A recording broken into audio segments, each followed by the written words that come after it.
say. You left in the rain without closing the door, but I didn't stand in your way. Now I miss you more than I missed you before, and now I'll start from the person that is representing the DG, the ED, and in his own capacity too, is the Director of Project, Mr. Babatunde Yusuf. So, sitting right beside him is the Director Inspectorate, the person I put to, and Olubukola. Thank you very much. Please give her a big round of applause. You're welcome. Miriam, I express something to you. Thank you very much. Thank you. You are all welcome once again. I'll now invite who is himself the Director Project, Lagos State Pension Commission, to please come up. Like he said, my name is Babatunde Yusuf. I'm the Director in charge of Pension Projects for an interactive session. And this is going to be an update on executive pension processes and administration. The objective of this seminar is to get you, the participant, familiarized with your desk work and, of course, administration of pension in your respective space station as we get away from here. Now, at the end of this seminar, it is expected that everybody will be adequately equipped to discharge the duties we are there to start for the states at our administrative stations and tests.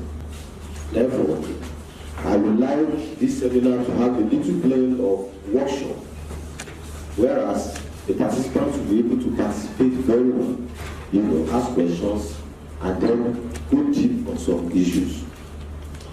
Now, the program will commence with administration of pension, of retirement benefit and financial awareness, and that will be handled by our stakeholder, Midway Pension, and I'm sure they're going to do justice to that.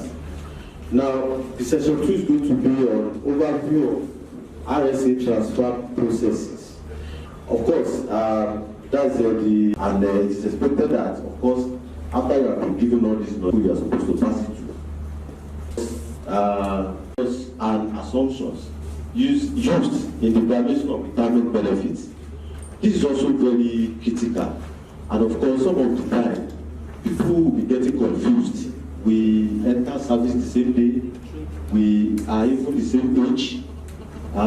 Sometimes, okay, we even have the same sex sometimes, or sometimes we don't have the same. The director in charge of marketing. Now, the session 4 is going to be handled by our lawyer. This is our legal luminary, Bimbo, Mrs. Bimbo Akintayo. It's going to be on 92 plan. You will recall that of course, you know that some of these retirees they get confused between the PFA operations, the annuity, and at the time they will be going, they will be asking questions. What are those specific features of annuity plan and the PFA? So you will get enough information here that will equip you to be able to answer them and that will correctly. And finally, it's going to be retirement documentation process by Mrs. Saviola Utubanjo. Of course, this is going to be an additional preparing before the DP, so that the problem of people moving up and down is not. Thank you very much. Thank you.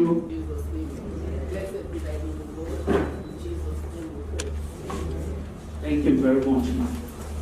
And we have come to the end of the opening session. And legal assurance. Please, Pensure. Okay. Please give her a big round of applause.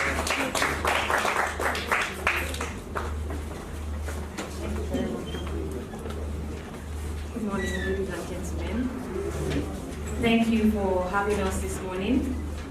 My name is Musumala Moyebalomu, and I work with Pension PFA.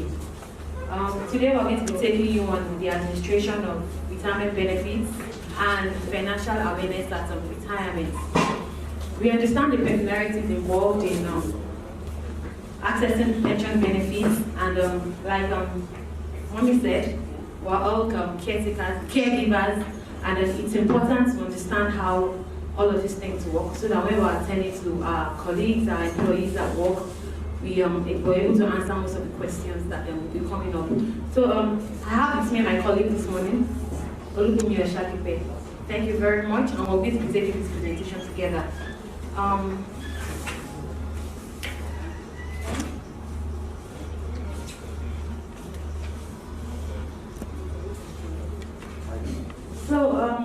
The outline for today's presentation, we're also responsible to ensure that pension funds are properly invested, such that before everyone retires, you would have been able to accrue a lot of interest on your pension contributions, to be sure that value is added to the money given to the PFA, and that you're able to have a very comfortable life at retirement. Also, the PFAs are responsible for the management of monthly pensions. So we don't just collect your contributions as PFAs. We don't just open RSA forms. It's also our responsibility to ensure that everyone that has worked in the public sector retires successfully and then is able to earn monthly pensions for as long as they are alive. Also, we have the pension fund custodians. Now, we have retirees come to us to say, I registered with Stanbic, I registered with Crusader, Leadway, my money is with you, I want my money and all sorts. So we always try to explain to customers that, okay, your money is with us, but your money is not with us. And then we hear customers say things like, I hear that the federal government wants to borrow money from this pension scheme. What's going to happen? Or your end is going to take my money away. You know, this is the part that makes it very solid. This scheme is like an improvement on the previous scheme, you know, where we had embezzlement and so many things that went wrong. So basically, the way this scheme has been operated, it's been formed in a way that we have checks and balances.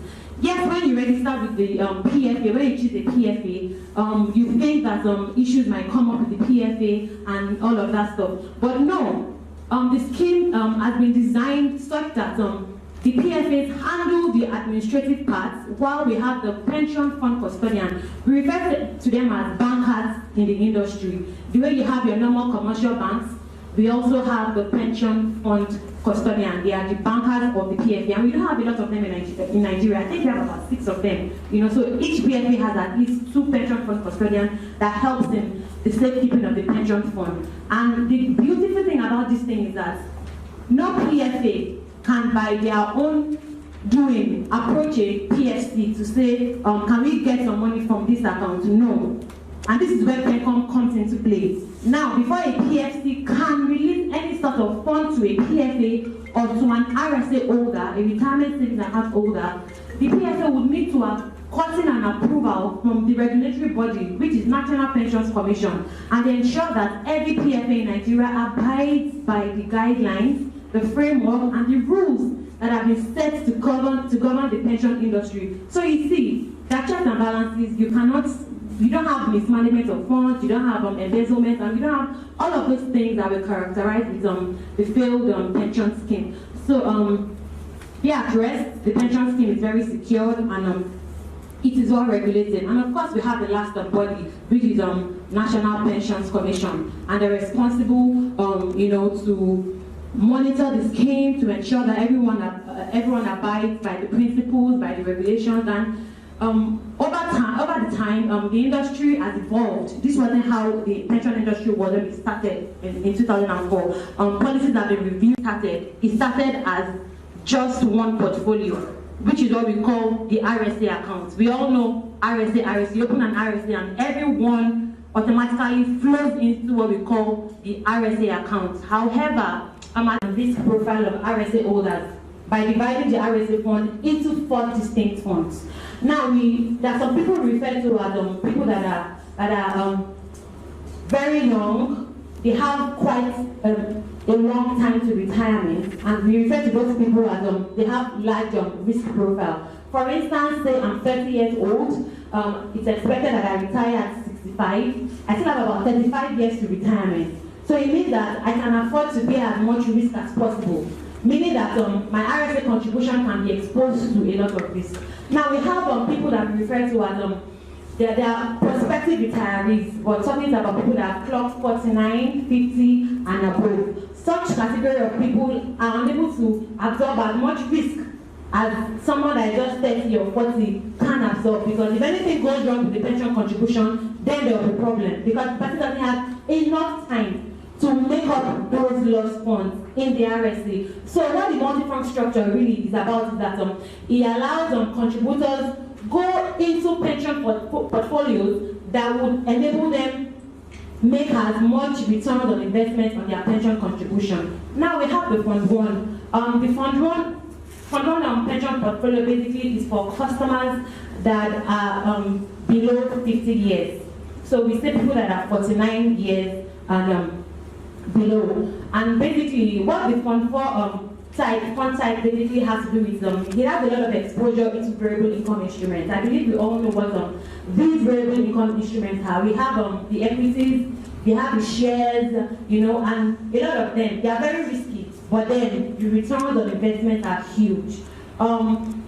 You can enter into the stock market or into the equity market with an expected return of investment rate of say 30%, and by the time you're exiting that investment, it can crash down to about 10%, and that's why we refer to it as variable income instruments. Now you agree with me that the risk involved in Fund 1 is very, very high, and because of this, PENCOM has said that anyone that goes to Fund 1 will be based on the individual's request. However, if you are 50 years and above, you would not be allowed to move your pension contributions into Fund 1 because of the risk involved, and then because you are close to retirement.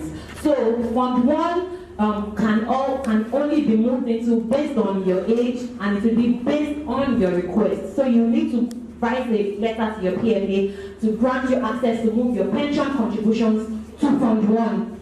Now we have the Fund 2. The Fund 2 is basically the defaulted portfolio for RSA contributions.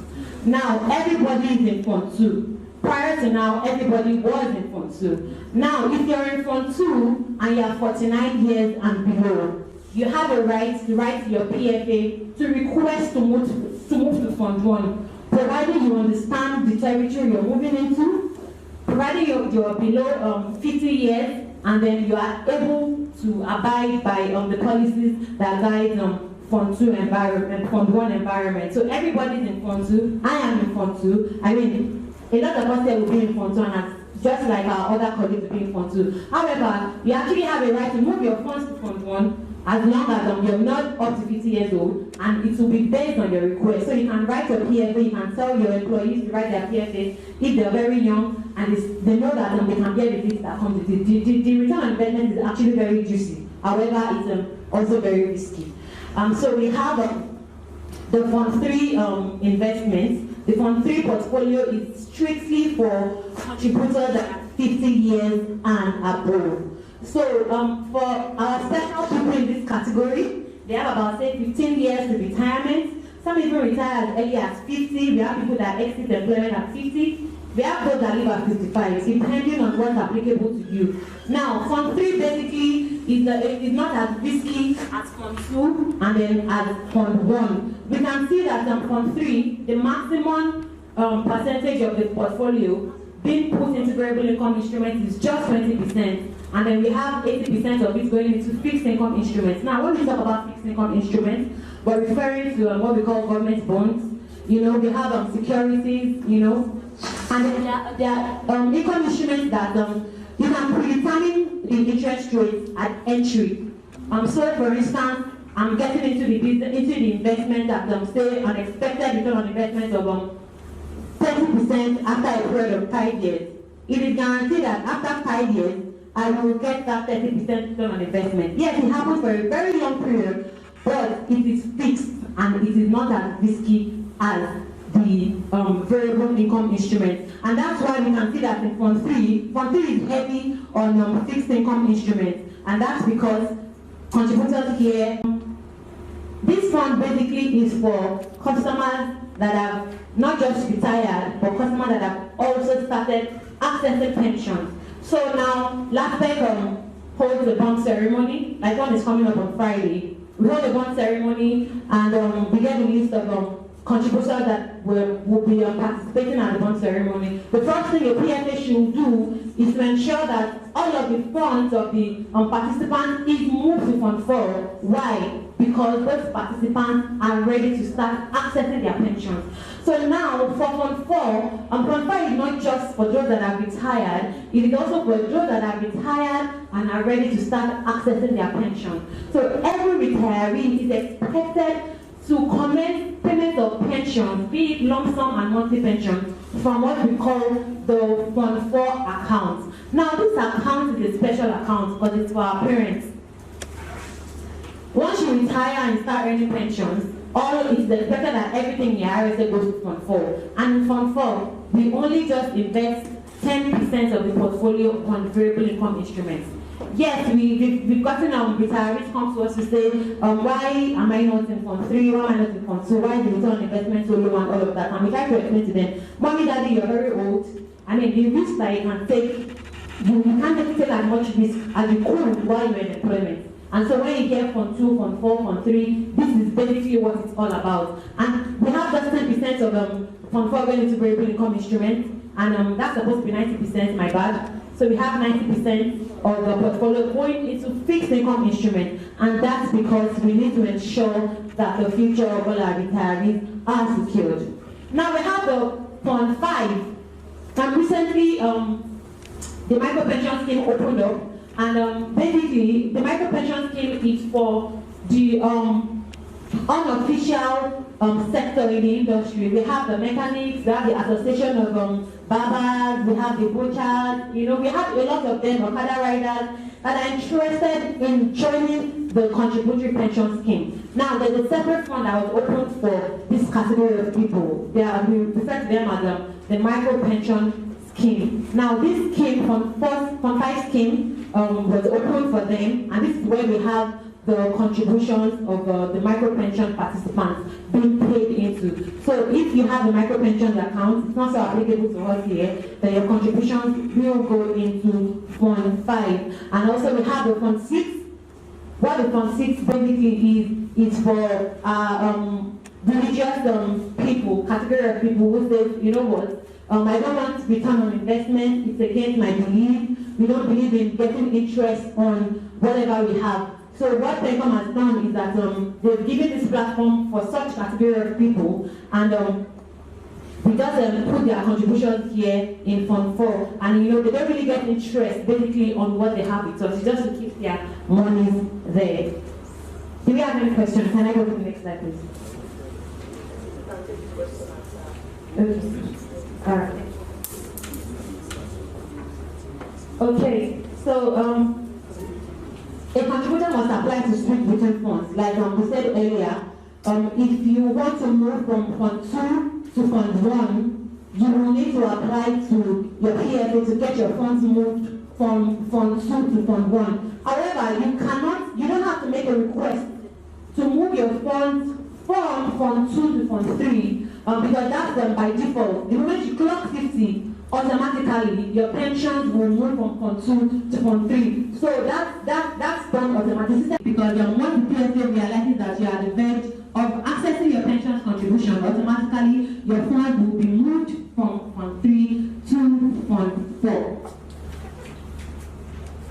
So you can see the pictorial analysis to give there. Fund 1 is a very young guy that is still very active. You can see the Fund 2 guy is getting old, Fund 3, and of course, Fund 4, he's now a granddad. Alright, so we're going to the benefit withdrawal options and the grounds for withdrawals. We have contributors go to PFA to say, okay, I lost my job, or I'm retired, or I need to have access to my pensions, and I need to get money and all of that. So we always have to sensitize these people on that the pension industry is not a bank. it's not the place you run to when you're out of funds. We need to also explain to our employees that you don't go to the PFA when you're broke.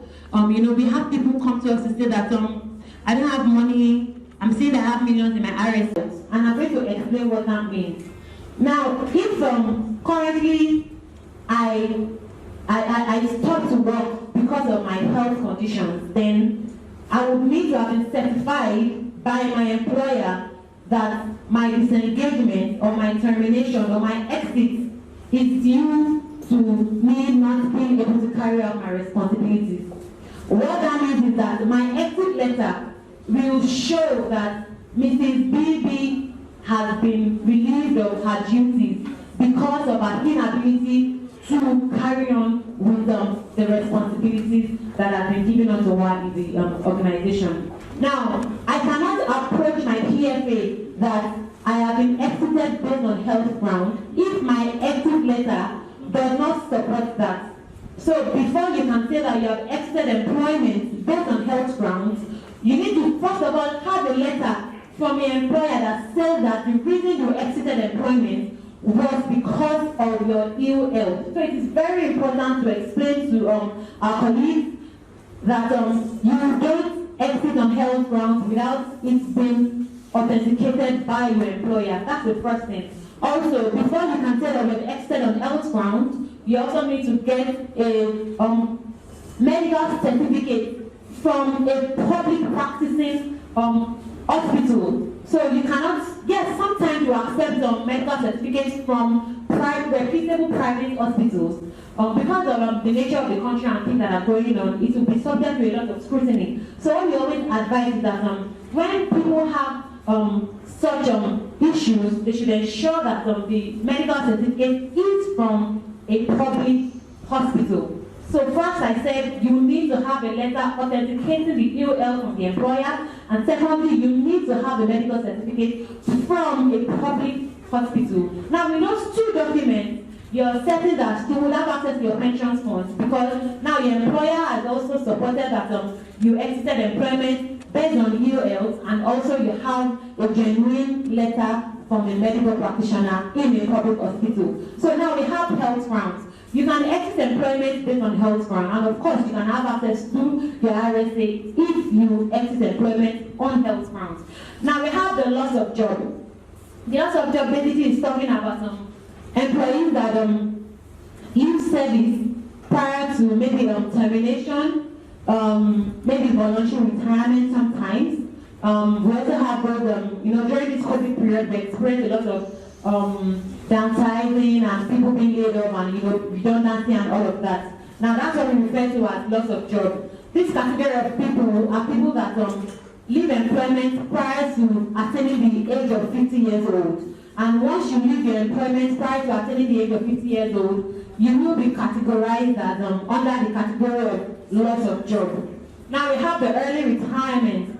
We understand that for you to retire, you need to have clocked 60 years of age, or you should have spent 35 years, maximum of 35 years in service. So we have people that have neither clocked 60 years of old, and they haven't spent 35 years in service, but they are above 50. Now those are people we categorize as the early retirees. They say, okay, you know what, I'm 55 years old, I'm tired, I think I'm done, I think I want to have an early retirement. As long as you're 50, you can be referred to as a retiree, just that we'll categorize you as an early retiree. That's also a ground for withdrawal. And of course, we have the mandatory retirement. And this is the category that we all are conversant with. Now, these are people that have spent 35 years in service, or people that have clocked 60 years old. And this is the most common category for retirement under the pension scheme. Now, we have the withdrawal options. We have the envelope payments. What the envelope payments really means is that for you to retire and have access to your pension, to start earning monthly pension, your RSA balance needs to be 550,000 and above. Now, we've had instances whereby contributors have more than that. For some contributors, of course, they get lump sum and monthly pensions. Now we have people that have 549,000, we have people that have 300,000, we have people that have just 150,000 in their RSAs. Now for such people, what they will be accessing is what we refer to as envelope payments. They will have access to clear everything in their RSA. And that's because the balance in their pension account is not sufficient to pay them a lump sum and then place them on monthly pensions subsequently. Now we understand that when you access your pensions, you can get lump sum and start earning monthly pension. But you'd agree with me that getting a lump sum out of 550,000 and also being placed on monthly pension basically would make no sense.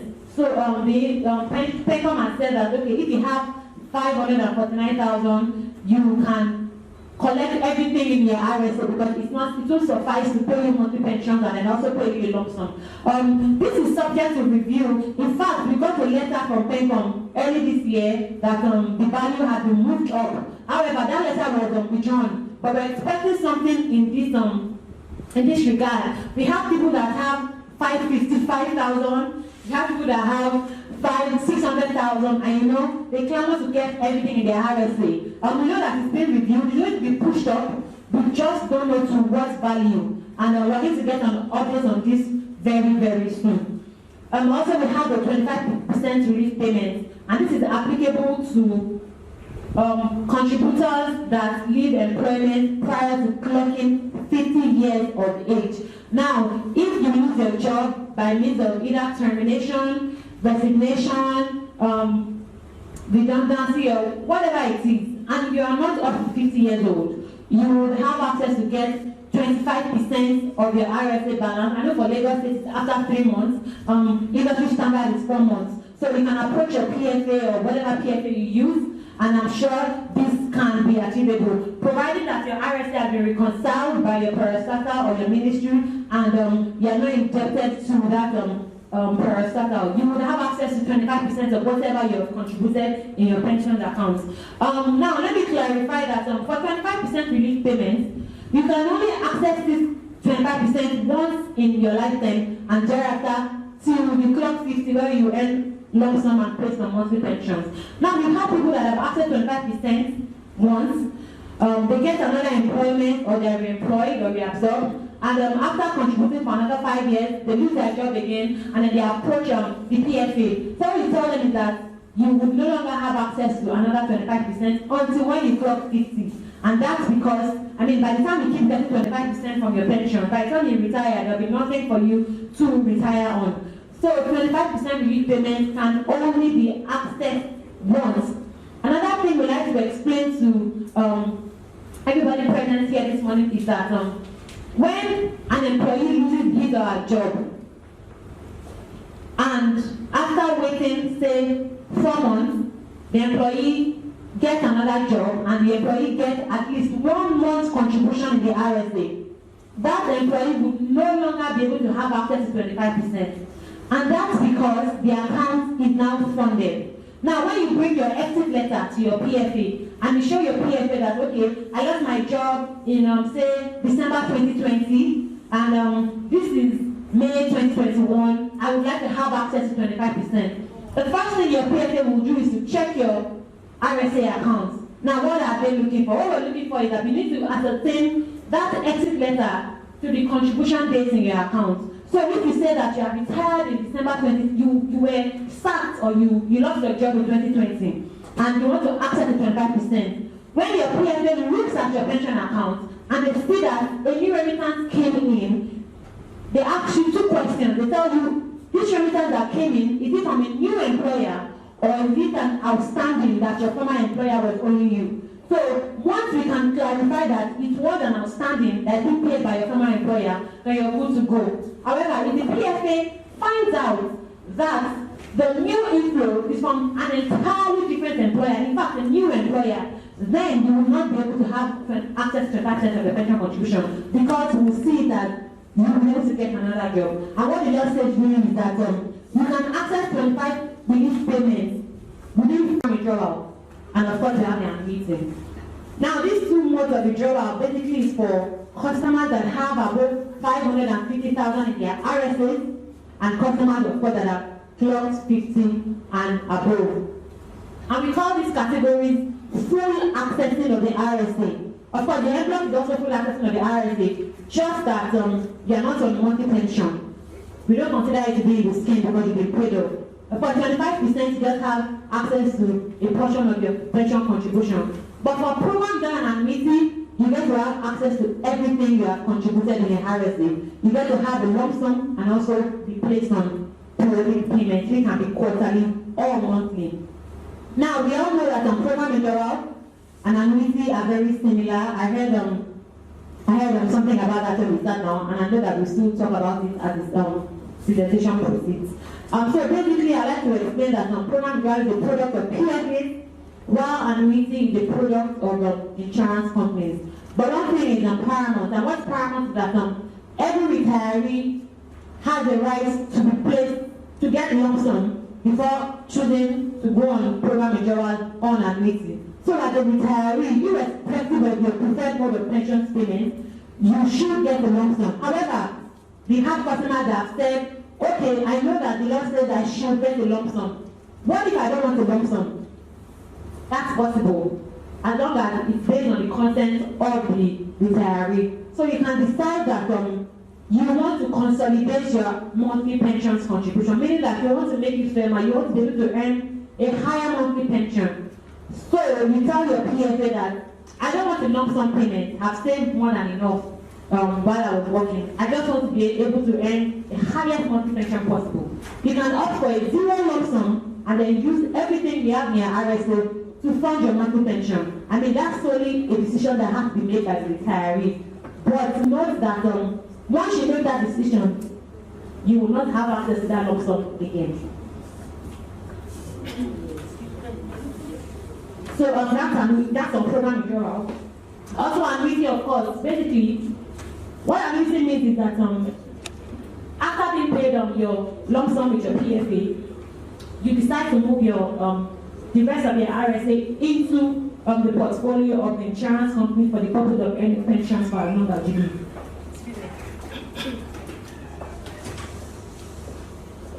So we've just brought a little bullet point for understanding program withdrawal and annuity, and I'm not going to glance through it because I know that there is a session that has been designed for this. So we have the payment and administration of custody of funds. Both lump sum and annuity are being administered by what we call the pension fund custodian. So they are both secured, they are both safe. You can't say that if I go to annuity today, my money is going to get embezzled. No. Or if I leave my money to PFA, something will happen to my funds. No. They are both secured. So you can be rest assured that irrespective of the mode of withdrawal you choose, your funds are secured. Now we have the payment period, and this is basically where we have a little bit of difference. Now for the payment period, on program withdrawal, your pension has been designed to last for an expected lifespan, meaning that if you choose program withdrawal as the mode of pensions, you would earn pensions for an expected lifespan, and then usually between 31 and 32 years. Now we have annuity. Annuity also has been designed to pay pensions for as long as the retiree lives. However, annuity is only guaranteed for 10 years. I know the person taking that position will do justice to me, so I'll just leave it there. We have the frequency of payments. You can decide to earn your pensions on a monthly basis or on a quarterly basis, whichever is applicable to you is what the PFA will do. Of course, we have the pension review, and this is basically applicable to program withdrawal. And it's possible because when the customer is on program withdrawal, the pension assets is still in the fund of the customer. So PFAs are able to distinct individual funds. The funds are individualized such that when you are cool as long as they've been on program withdrawal. So what happened was that PFAs were told to do a review of the age of pensioners and run it against their RSA balance. For customers that have surplus or excess, and when I mean excess, I mean looking at what this customer earns, looking at the balance in the account, and looking at the customer's age, you will see that even after this customer passes on, there will still be a lot of money in the RSA. So the National Pension Commission came up with what we call the Pension Enhancement, and it's done every 3 years. Now it means that for customers that have been on monthly pension for 3 years and above, their RSA accounts are subject to review against increased monthly pension. The first one was done in 2017. Retirees moved to annuity. They are unable to enjoy what we call pension enhancement, and that's because when you move to annuity, your fund becomes part of the pool of funds, and they are unable to individualize what interest belongs to you and all of that. So I'll just leave it there. We have the change of withdrawal mode. Of course, we all know that when you're on program withdrawal is very flexible. I mean, there's flexibility with program withdrawal. You can decide to move to annuity after a year. You can even decide to move to another PFA. We're going to talk about that very soon. But when you're on annuity, then annuity is like a life policy between an insurance. And I'm sure they'll come to their PDO that way to say, okay, this pension account, I hear that pension account will last you for 10 years, pension account will last you for 15 years, and after that, we don't know what's going to happen. We just added this slide so that we can have an idea of what the pension industry looks like. Now, we've had customers that have been on pensions for as long as 12 years. We've had customers that have been on pensions for just a month. So we just want everyone to have like a picture understanding to what we talk about when we say that PFAs are responsible for investing pension funds so that the value of the pension will continue to increase. Now the pensions was 474,000. During the first enhancement in 2017, this customer was not eligible. Also during the second pension enhancement, this customer was not eligible because this customer had just been on pension for 2 years and 6 months. Remember I said for you to enjoy pension enhancement, you will need to have been on pension for 3 years and above. And of course, the customer's expected RSA balance after 2 years and 6 months was meant to be 43 million. At that time when we were doing this presentation, this customer still had 61 million in the RSA account. You know, so these are things we would like retirees to understand when they're making decisions, you know, so that they can understand that, okay, even after being on pensions on PW for 10 years, I still have enough money. My money is not going anywhere. I mean, the scheme has been properly planned by the authorities, by Laspec, by Pension, to ensure that everybody earns money for as long as they live. So I'm going to be moving to the third customer here. The same thing is applicable. This customer has been on pension for 5 years and 3 months. The expected balance was supposed to be 8.3 million, and this customer has 22 million. And of course, the last customer, the expected balance was supposed to be at a negative. And this is one thing I wanted to explain to all of us here this morning. It's possible that your balance is at a negative. Now, you can still be earning pensions based on the interest, the return on interest that your PFA is giving, depending on the performance of the PFA. It's also possible. So we're just going to be running through the next slide. And we're going to be talking about additional voluntary contributions. We understand that the pension scheme, the contribution that goes into the pension scheme is capped at 18%. Now, you would have a deduction of 8% from source, and then 10% will be paid by your employer. However, the industry allows for additional savings. And this is just so that you're able to consolidate what you have in your RSA toward retirement. And you can decide to commence additional voluntary contribution into your pension account at any time. You can do it monthly, you can do it quarterly, you can do it once in a year. But there are laws that guide, that regulate the additional voluntary contribution. Now, for you to do additional contribution, of course, the funds you're contributing will need to come from your monthly salary. What that means is that you cannot bring funds from outside of your paid employment to put in your pension account. It's not allowed. It will need to come from your human resources from your finance department. And of course, for voluntary contribution, you can have access to these funds even prior to retirement. Now, what that means is that you can decide to have access to 50% of your additional voluntary contribution after the maturity age of 2 years. So if I start additional voluntary contribution now, and I say I start to contribute 5,000 naira, before I can have access to that fund, I'll need to let it stay in my RSA account for 2 years. Now, even at that 2 years, what I will be able to have access to will be the 50% of what I have contributed that has stayed 2 years in my RSA. And that's because the reason for the additional voluntary contribution is that contributors into the scheme are encouraged to make savings towards their retirement, and so that the savings that you are making would not even be cleared before you retire. And prior to now, contributors could clear all of their ADCs with interest and of course with a little token as tax. But the regulators saw that this was being abused because we had people that would contribute this month and 2 months after they are taking it back because of the interest. So that was stopped. But then the maturity date was introduced and it began. You had to wait for 2 years before you could have access to 50% of your contributions. And of course, you can decide that you don't want to have access to it until 5 years after. If you are accessing your contribution 5 years after, then it will not be subject to tax. However, if you are accessing your contributions 2 years or less than 5 years, you would have to get tax and pay tax to the government. Another benefit of additional voluntary contribution is that it reduces the value of tax you pay to government. I know that my neighbors and people won't like to hear this, but then if you start to do additional voluntary contribution, rather than subject to your basic on a particular amount, the moment you start to save, it reduces the percentage of the funds that goes to the government as tax. That's by the side.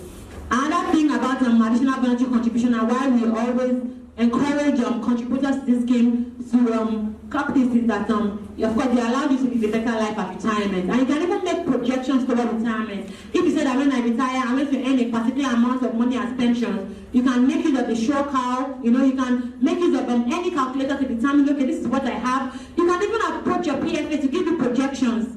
We can make a template simulation ahead of retirement for you so that, okay, I want to retire with this amount of funds. How much do I need to save? And you can work around it to ensure that it will be tailored to your own perspective. And of course, you can access it as en bloc, 50% after 2 years, and the likes. Also, we're going to be moving to what we call why a will is important. It's a prayer that all of our customers would live long to enjoy the fruit of their labor, and that's the prayer of every PFA in Nigeria. However, death is inevitable, and we've had so many issues around death benefits, and that's why we're telling our PDO's presence here today that we need to do a lot more sensitization in this regard. We have so many of us that we have pension accounts, we have money at the bank and all sorts, but we don't have a will. And one thing that is important in pension industry is that you will need to get a will before your pension can be accessed. Now, for you to access your pensions, you have to get a will, but if the owner of the pension account passes on without writing a will, then the family members will be subject to getting what we call the letter of administration. Now, the LOAs are very, very expensive to get. In fact, it takes forever to get an LOA. You need to do a lot. It is costly. I mean, why would you want to put your beneficiaries through the stress when you can tidy up your business yourself? You can only get a will, and it becomes effective until death. So we advise that we sensitize our employees to try and get a will so that their estate will be secured even at death. And we've had so many issues around death benefits and also that we don't even want to delve into at this moment. So it's advisable to get a will even while you're still alive. You can go to any PFA, you can go to any insurance company, and I'm sure they can get them linked with a very, very affordable will. Of course, the benefit of having a will is immeasurable. It ensures that your possession will be distributed as you wish. You appoint an outline powers of an executor or a trustee. You can appoint a guardian for minor children. I mean, if your children are underage, they are not up to 18, and you want to have a will, you can still get a will, and you can get a guardian for them. The moment they clock 18, you can hand over the will and the estate to them. Of course, if you visit the stress, the heartache of loved ones who would have been subjected to go through the rigors of obtaining a letter of administration, it's very difficult to get. Trust me, you don't really want anyone to go through that. Of course, you can also set up a trustee for your loved ones. And lastly, it's less expensive for your beneficiaries and obtains that from a PFA can decide to move their pension contribution from one pension fund administrator to another. This change can only be made once a year in determining what pension fund administrator continues to manage his pension. It means that we need to tell our people that you shouldn't move them of us to move. No. it's your RSA and you have the responsibility in choosing what PFA that has completed the data and capture exercise with your current PFA. So at this juncture, good morning, my name is Boo. I'm just going to talk a little bit about legal pension. I'm not going to take our time. Thank you for Muslimah for that presentation. Legal pension PFA was formed by the consortium. Said here we will have heard about legal assurance in one way or the other. Legal assurance is an indigenous organization in Nigeria of today. As we speak, legal assurance has completed about 50 years and above in 2004. The pension actually told the PFA to recapitalize to 1 billion naira. So for us, our own capital share, 525 billion naira, which is still growing. Out of this 525 billion naira, we are nation. Okay, and Swiss Re is a global market leader. Swiss Re is also the second largest reinsurance company in the world. So we can see that legal pension also have an international backing. See, we have Swiss Re in Mexico, Latin America, India, Brazil. My time is almost up. India, Brazil, Asia, China, and Indonesia. Okay. Why has our customers chosen legal pension? For legal pension, our customers have chosen us because of excellent customer service delivery. We deliver our prompt PIN generation. This is we also have good return on investment, competitive return on investment. For you to be able to identify with legal pension PFA, we also have efficient benefit administration structure, advisory service, give advisory service to our customers, personalized service and access, integrated end-to-end financial delivery. And I will not be able to explain all of this very well because of my time.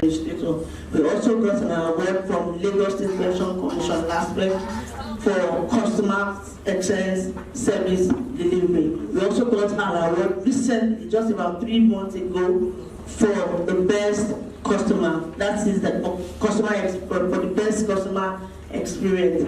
And this award was given to us in 2001 African Standard for International Organization for Standardization. If an organization has this standard, it means that you're top notch. What does it also mean? It means that your data is safe with us. It means that we are easier to access to global market. It means that our service is world class. And the certified that we have is for ISMS, that is information messages. It means that all your data with us are very safe. A lot of PFA's organizations are collecting lots of data right now. We have your name, you have your NOK, you have your NIN, you have your PVN. So this information that we have, it means that they are very well with us. How can you reach legal pension PFA? We can reach us through a lot of our this is our service channels. We have SMS platform. You can download our mobile app. Our mobile app is very functional. With legal pension mobile app, you can sit right there you can sit right there at the comfort of your own, and you'll be able to access your benefits.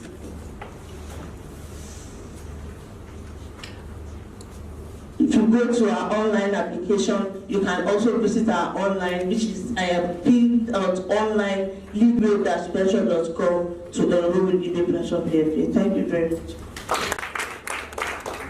It's time for question and answer. If you have any questions, could you please raise up your hand? If you have questions. Okay, number one.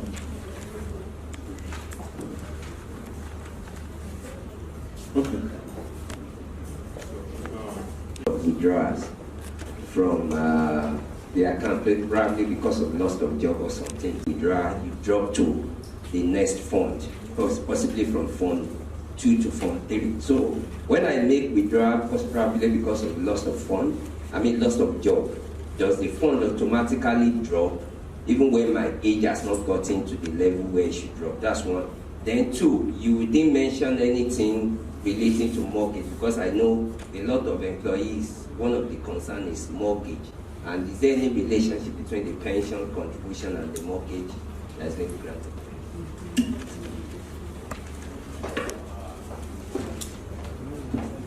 Thank you very much, sir.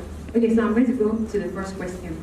Now, whether you access 25% or not does not determine where your fund will be domiciled. Your fund is domiciled in the portfolio that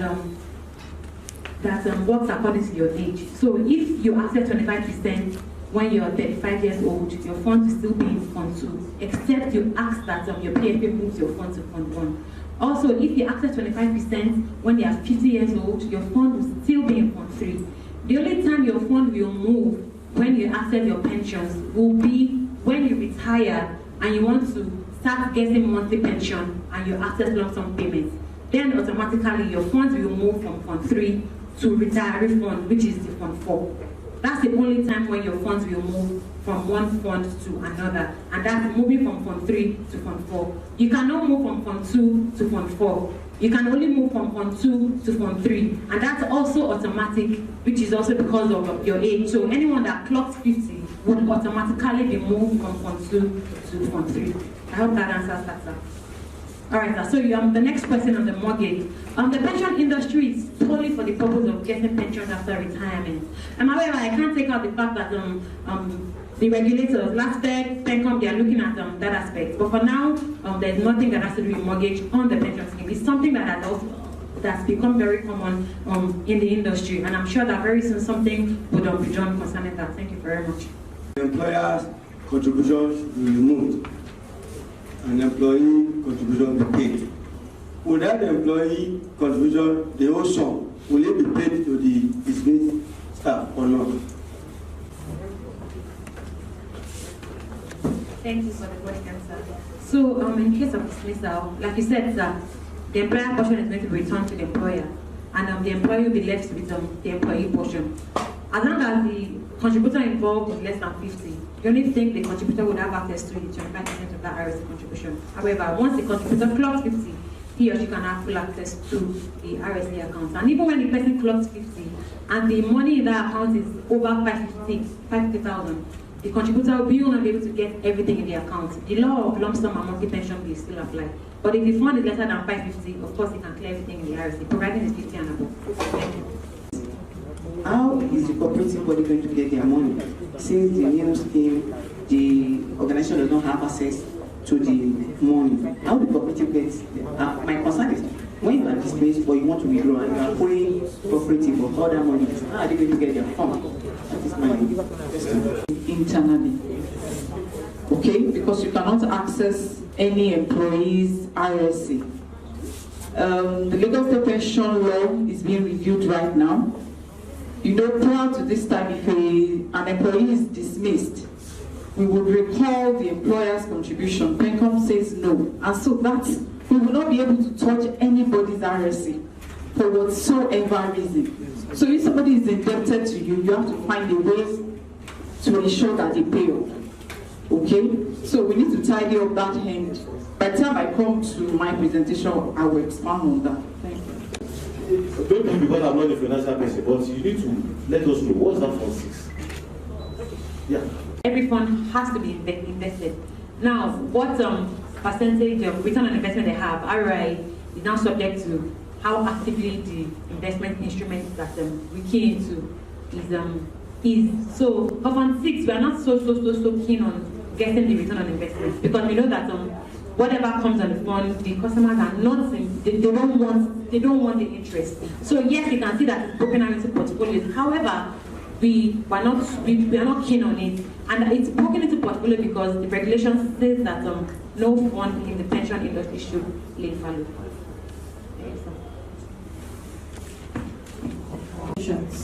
To such fellow, what happens? Will you open a new RSA for such person? Because we have a situation where someone is in this scenario. We now discover that he has not received his accrued rights. He's now requesting for that particular portion. Meanwhile, he said he has already accessed his RSA. and he has started collecting pension. So the question is, where do we pay the accrued right into? Thank you. Now, in this instance, the customer has moved to annuity. What would happen is that the PFA would reactivate that PIN, because when somebody moves to annuity, or when we pay beneficiaries death benefits, we deactivate those PINs. So now when the customer comes back to us and tells us that I have another job, I'm an annuitant, or I have an outstanding payment from my former employer, when we get the contribution or the payment or the accrued right, we reactivate the PIN, allow the funds to come in. Now, it's two things. If the customer is just getting a one-off payment, and the one-off payment is below 100,000, we pay everything to the customer. Now, if the one-off payment is above 100,000, it will be run through a template. Now, the template will determine the lump sum the customer will get. And since the customer is an annuitant, after getting the lump sum value, everything left in the account will be given to the retiree to get the policy from the insurance company, such that the insurance company also creates another policy and then, of course, increase the customer's monthly pension. So, and also if it's a continuous inflow, we leave the account to keep running. When the customer retires again, the law will apply, we calculate your money as lump sum again, and then the rest of the value will transfer to the insurance company for your annuity. So it's that straightforward. Thank you. Office, we have requested for the refund for over a year now, and we have not been refunded. I'm talking about the employer. So how long does it take to refund the money? Thank you. They will tell you to go and do data recapture from your previous PFA. Now, when you get to your PFA, they will tell you that they cannot do it for you again. So, moving from is not easy. Even from most of our staff that want to move, that have moved, their money is still in their former PFA. So I don't understand this transfer with without a will. How do we about the process? That's one. Then second one, this window of 18, just like Madam has said, we are asked to actually get a letter. Even after getting the letter, till now it has not been transferred. How do we go about it? And the last one, we heard about women trying to borrow money from our pension. Is it business-like, or just like they borrow the money and nothing comes about? Because what you see is bad work. Those are the figures. But behind this, what happens? This is question. Thank you, sir. So, for registry to get a will, most of the time they need to get a lawyer, or they can try to do it themselves, irrespective of whatever channel they use. They would need to get a letter of administration before they can access the contribution to the RSA. That's on the first question. Now on the second question, which is pension on transfer window. Like I said earlier, there's going to be a session on transfer window, and I'm sure that you can ask all the questions and concerns you have on transfer window. But I'm sure that that would clarify the uncertainties you have around transfer window.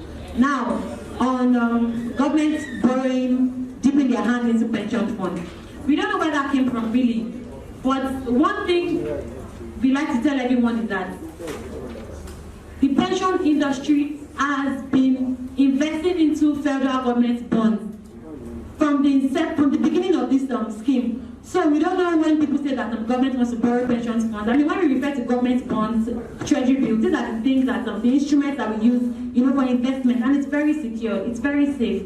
And I mean, this pension industry is solid. I'm sure we all know that. I'm sure Laspec knows that. And you have Laspec at the back end. It is solid, and it's not going to fail. So government is not dipping their hand into anybody's funds. The funds are very, very, in fact, it is too secure. It's impossible for the scheme to fail with the way it is. Thank you, sir. To be taken by the Director Inspectorate, in person of Mrs. Bukola Oyeleke. Let's give her a round of applause. A round of applause, please.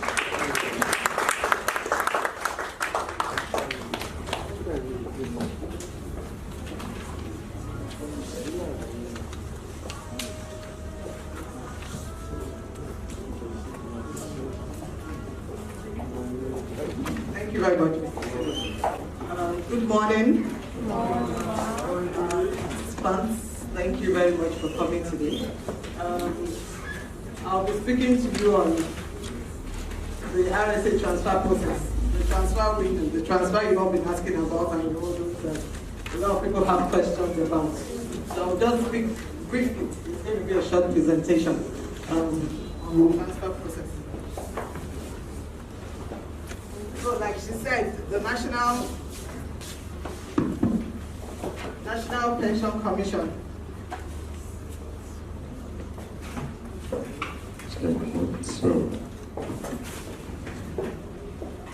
The National Pension Commission officially opened the transfer window on the 16th of November 2020.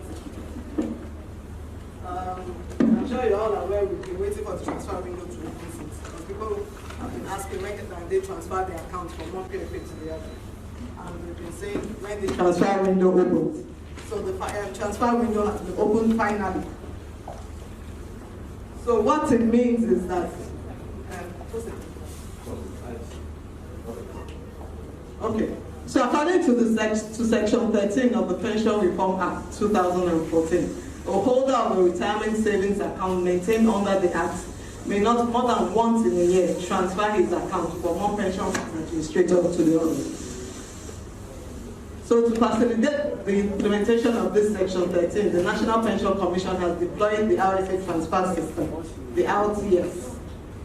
The approved transfer of an employee's retirement savings account from one PFA to another, resulting from a request initiated by the RSA holder through the receiving PFA and submitted to National Pension Commission, PENCOM, through the RSA Transfer System.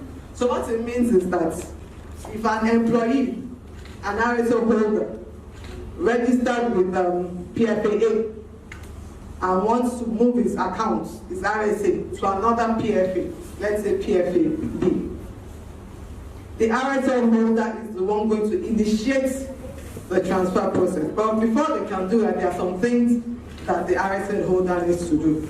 And the first thing is, like she mentioned, you need to do the data recapture. Every RSA holder needs to do a data recapture. I'm sure the PFAs have been coming to your offices to do data capture for your employees, because they've been moving around and they've been doing it, and you can also do it in their offices. All RSA holders need to do the data recapture. And then before anybody can transfer their accounts, their RSA from one PFA to another, they need to do the data recapture. So that is the first thing they need to do. So once the RSA holder does with data recapture, first of all, when do you do the data recapture? You do it with your registered PFA. So that's why someone mentioned something about data recapture. They said you need to do it with your data registered PFA. So if you are registered with PFA A, you go and do your data recapture with PFA A. Then you now go and initiate the transfer process with PFA B. That's the receiving PFA. So you do your data recapture with PFA A, the PFA you are registered with, and then you go to the receiving PFA, PFA B, to initiate the transfer process. The transfer process cannot be initiated if the data recapture hasn't been done. So maybe that's why some people said the process hasn't been done. They started the process and it wasn't done. You can't, if the data recapture hasn't been done, then they cannot initiate that process. So it's very important that you inform your employees that they need to do the data recapture in the PFA that they're registered with presently. So the RSA transfer is initiated by the RSA holder through the pension fund administrator to which the account is being transferred. That's the receiving PFA. The PFA you are registered with is the transferring PFA. So what the RSA holder does, the RSA holder provides this RSA pin. So when you get to the receiving PFA, what are the things that they're going to ask you for? First of all, they will confirm that you've done the data recapture. Then the RSA holder, you need to provide your RSA pin to the receiving PFA. Provide your RSA pin, your surname, your telephone number, and email address to the receiving PFA. Those are the things you're going to ask for.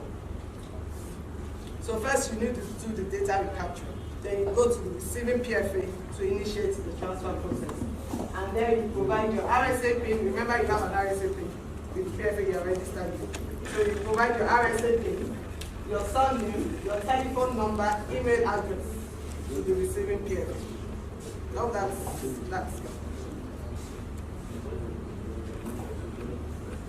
okay, then once the file data is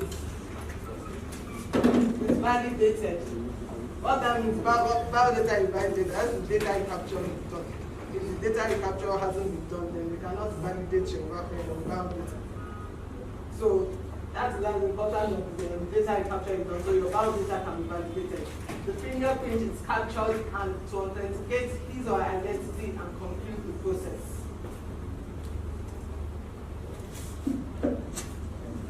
So first data recapture, then we go to your receiving PFA to initiate the transfer process.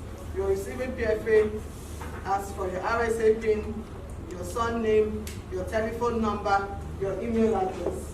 You validate your file data, your fingerprint is captured, and then to authenticate your identity and then complete the process. The RSA holder receives updates on the RSA transfer status via email provided, or notification via SMS through the telephone number provided. The reason why you have to go to your receiving PFA to initiate the transfer. We all know if you go to your PFA, the PFA you are registered with, and you go and tell them, oh, I want to transfer my account from you to another, you know they will try and then discourage you, and they will ask you what is the problem, what is it, we will give you whatever it is you want. That is why you go to your PFA doesn't even need to know that you want to transfer your account. All you need to do is just do the data recapture and then go to the PFA you want your account to be moved to start the process.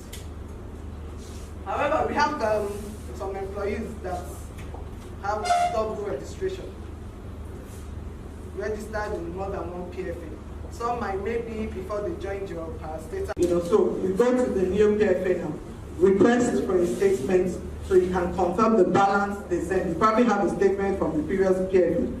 You can confirm with the new statement given to you from your new PFA to confirm that accurate balance was transferred with the interest and all. Okay, so this is just the transfer process flow. So data recapture, which is the first thing any RSA holder needs to do to transfer their account. RSA Transfer Administration, you can initiate the transfer process with the receiving PFA. Fingerprint capture to authenticate identity, that will be done with the receiving PFA. RSA receives updates on the transfer status, that will also be done by the receiving PFA. Then notification of transfer will be sent to the RSA holder. Okay, so there are some reasons why some people were mentioning that they have done the transfer and or they had initiated the transfer and it wasn't done. So these are some reasons why transfer requests might be rejected. If the RSA holder initiated the transfer within the last 365 days, the speaker from Leadway mentioned a transfer, a RSA holder can only transfer his or her account once in a year, once in a calendar year, or in 365 days. So if the RSA holder initiated the transfer within the last 365 days, then the transfer request will be rejected. Also, if the file data of the RSA holder has not been recaptured on the Enhanced Contributory Registration System, ECRS, so which is the data recapture. So if you haven't done the data recapture, then the transfer request will be rejected. Another thing is if the validation of fingerprints of the RSA holder fails on the NIMC database, which is why I said fingerprints, they're also going to take the fingerprints when you get to the receiving PFA. So if that fails, the transfer process also, the transfer request cannot go through, that will be rejected. If the receiving PFA is not eligible to administer the RSA, what it means is that if the receiving PFA is, like now for Lagos State, is not one of the approved pension fund administrators, because we have 16 pension fund administrators. So if someone goes to a PFA that is not one of the approved PFAs, then the request will be rejected.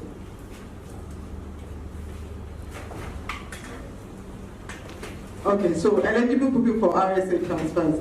Every RSA holder whose bio data have been recaptured on the ECRS.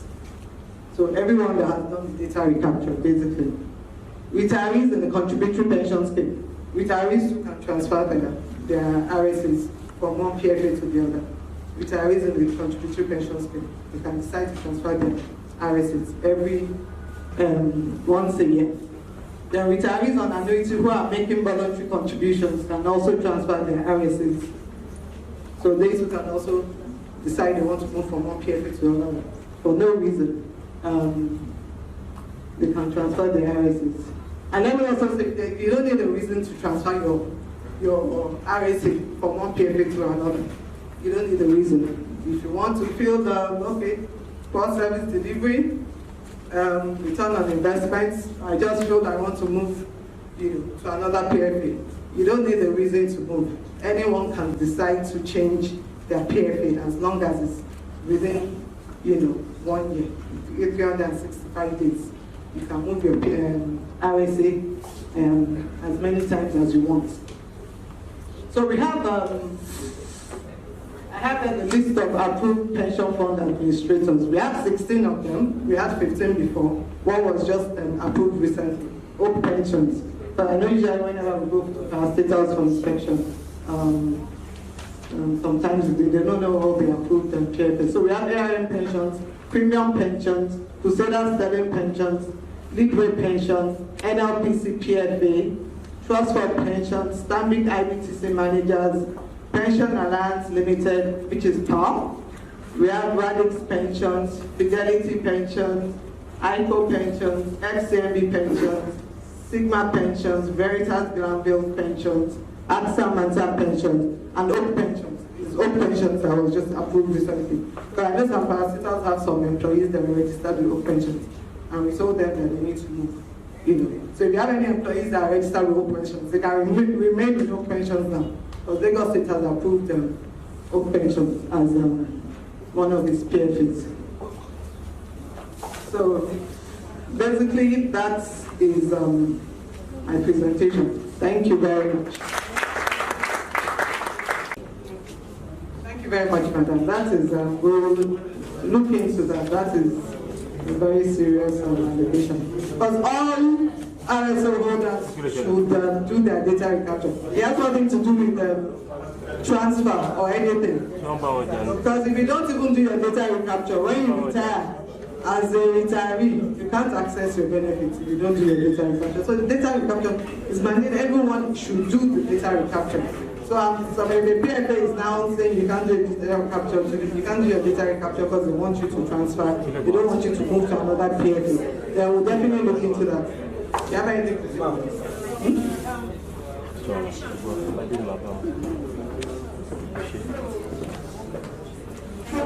She's very correct actually. But to be fair on PFAs, the ECRS platform has just been very, very funny since the inception of this transfer window. However, there are ways around it. PENCOM has also noticed this, and I think the last meeting we had, what PENCOM said is that, okay, we know that some PFAs have issues during that recapture exercise. So what's going to happen in the coming months is that PENCOM is going to start using agents to do that recapture exercise. So if you want to transfer your funds from one PFA to another, and the PFA, as part of their strategy, is trying to hold on to the GRE exercise, then you can walk up to any agent from the receiving PFA to do your GRE. So it's going to improve in the coming months. Thank you very much for that. Yes, sir. So let me talk like the problem. The other PFAs and see how we can improve it. Are there any other questions? Any questions? Okay. Thank you very much.